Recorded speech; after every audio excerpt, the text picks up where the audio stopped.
গতকালের যে ঘটনা, সেই ঘটনার পর যাদবপুর বিশ্ববিদ্যালয়ের ভেতরেও একটা মিছিল করার প্রস্তুতি শুরু হয়েছে এবং মূলত বামপন্থী ছাত্ররা এখানে সেই মিছিলের ডাক দিয়েছেন এবং সেই মিছিল দুটোর পর শুরু হবে এবং যাদবপুরের বাইরেও সেই মিছিলের তৎপরতা শুরু হয়েছে।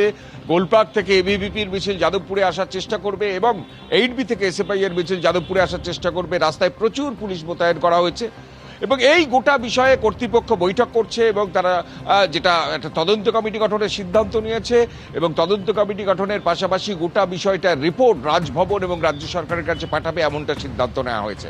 কিন্তু যাদবপুর বিশ্ববিদ্যালয়ে বারবার এরকম ঘটনা ঘটছে কেন, তা নিয়ে একটা প্রশ্ন উঠছেই। আমাদের সঙ্গে একজন ছাত্রী রয়েছেন যাদবপুর বিশ্ববিদ্যালয়ে, যিনি কালকের এই ঘটনার প্রত্যক্ষদর্শী এবং আজকে কিছুক্ষণ আগেই কথা হচ্ছিল নাকি ভোর 5টার সময় তারা বাড়ি গেছেন এবং কার্যত আটকে ছিলেন এই গোটা ঘটনায়। এই যে রাজনৈতিক যে মানে বচসা থেকে মারামারি থেকে বহিরাগত এবং ছাত্রছাত্রীরা এসে যাদবপুর বিশ্ববিদ্যালয়ে এইভাবে তাণ্ডব চালালো, আপনি অরবিন্দ ভবনে ছিলেন, জানাচ্ছিলেন কি হয়েছিল ঘটনাটা? দেখুন, এটা মোটামুটি রাত 11টা বাজে তখন, এবং আমাদের কিছু বন্ধু হাসপাতালে ভর্তি হয়, তাদেরকে দেখতে কিছুজন যায়। আমরা অরবিন্দ ভবনে তাদের জন্য অপেক্ষা করছিলাম এবং আমরা হঠাৎ করে শুনতে পাই যে প্রচুর লোকজন থানা অঞ্চল, 8B অঞ্চল এগুলো ঘিরে আছে এবং তারা ক্যাম্পাসে ঢুকছে। আমাদেরকে ফোন করে জানানো হয়, বন্ধুরাই জানায়। সেই সময় আমরা ভয় পেয়ে তখন অরবিন্দর ভিতরটায় চলে যাই এবং তারপর দেখি যে ওরা প্রচুর লোকজন, প্রায় 200-300 মতো অন্তত পক্ষে হবে, তারা আসে এবং তারা আগুন জ্বালায়। প্রথমে অরবিন্দ ভবনে তালা লাগিয়ে দেয় গার্ডরা। আমরা ভিতরে ঢুকে যাই এবং স্বাভাবিকভাবে এত লোকজন ছিল, আমরা মাত্র 20-30 জন ছিল, 30 জন মতো ছিলাম ভিতরটায়। আমরা ভয় পাই সেই জায়গা থেকে এবং তালা লাগানো হয়। ওরা বাইরেটায় আগুন জ্বালায় প্রথমে বিভিন্ন, তারপর পতাকা পোড়াতে থাকে, পতাকার ডান্ডা খুলে আমাদের দিকে ছুঁড়ে মারে, আগুনের ফুলকি। অথরিটির সঙ্গে যোগাযোগ করেননি? হ্যাঁ, অথরিটির সঙ্গে যোগাযোগ করার চেষ্টা করা হয়েছে কিন্তু কোনো রকম উত্তর পাওয়া যায়নি। পুলিশকে আমরা অধ্যাপকদের সাথে কথা বলেছিলাম, অধ্যাপকরা পুলিশের সাথে কথা বলেছিলেন, পুলিশও কোনো রকম কোনো তৎপরতা দেখায়নি গোটাটায়। এবং আরও ভয়ানক বিষয় যে গার্ড যারা ছিলেন প্রত্যেকটা গেটের, কোনো গার্ডকে অকুস্থলে দেখা যায় না কোনো রকম। মানে কিভাবে, মানে আমরা নিজেরা ঢুকতে পারি না ক্যাম্পাসে সন্ধ্যার পরে, আমাদেরকে জিজ্ঞাসা করা হয় তুমি স্টুডেন্ট কিনা।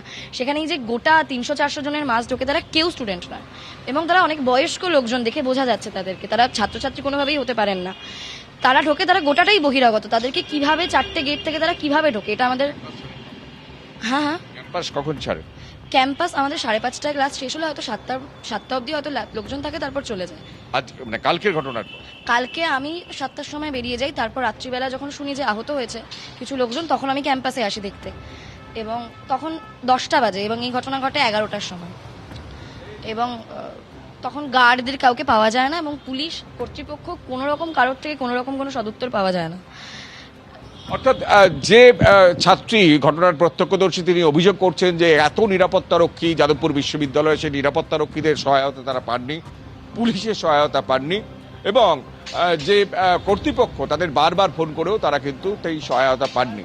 যদিও কর্তৃপক্ষ জানিয়েছেন যে পুলিশের তরফ থেকে তাদের যোগাযোগ করা হয়েছিল উপাচার্যের সঙ্গে, কিন্তু উপাচার্য ক্যাম্পাসে পুলিশ ঢুকতে আপাতত মানা করেছিলেন এবং আমরা এখনো দেখতে পাচ্ছি ক্যাম্পাসে কৃষ্ণেন্দু। এবং বিশ্ববিদ্যালয় কর্তৃপক্ষের তরফ থেকে এটাও জানানো হয়েছে যে ইতিমধ্যেই গোটা বিষয়টি খতিয়ে দেখা হচ্ছে কর্তৃপক্ষের তরফে। আমি চলে যাব আমাদের অপর প্রতিনিধি সুকান্ত মুখোপাধ্যায়ের কাছে। সুকান্ত, তুমি গোলপার্কে রয়েছো, এবিভিপির কর্মসূচির কি ছবি দেখতে পাচ্ছ? দেখো, আমাদের সাথে এই মুহূর্তে শুভব্রত অধিকারী রয়েছেন, তার সাথে একবার সরাসরি কথা বলবো। শুভব্রত, গতকালকে তুমি একটা শব্দ ব্যবহার করেছিলে, সার্জিক্যাল স্ট্রাইক।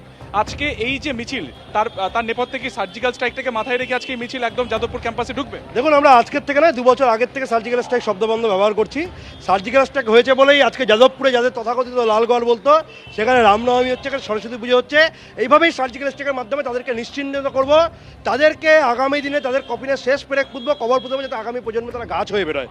নকশালবাদ দেশের জন্য ক্যান্সার, নকশালবাদকে নির্মূল করার জন্য এবিভিপি যা দরকার সেটাই করবে। তুমি আরো একটা কথা বলেছো, যেটা প্রধানমন্ত্রী কিছুদিন আগে বলেছে, দিমাগি নকশাল।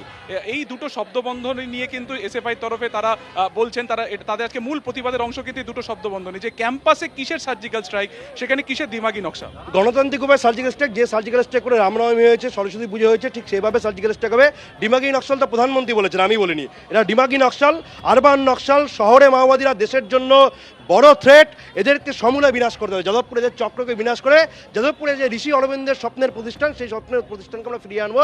যাদবপুরে লেনিনের জায়গায় ঋষি অরবিন্দের মূর্তি প্রতিষ্ঠার প্রয়োজনীয়তা আছে। গতকালকে অরবিন্দ ভবনের সামনে যে বিক্ষোভ দেখানো হয়েছিল, তো এই যে পোড়ানো হয়েছিল, সেটা থেকে এবিভিপি ছিল, কারণ পতাকা কিন্তু ছিল। তার দায় এবিভিপি নেবে না, এবিভিপির কোনো পতাকাও ছিল না, এবিভিপি তার দায় নেবে না।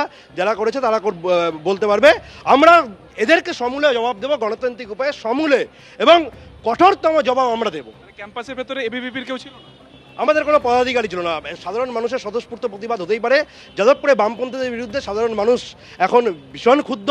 তারা যে কোনো সময় যে কোনো কিছু বলতে স্বতঃস্ফূর্ত প্রতিবাদ বামপন্থীদের বিরুদ্ধে নেমে আসছে। এবিপি আনন্দ, এগিয়ে থাকে, এগিয়ে রাখে।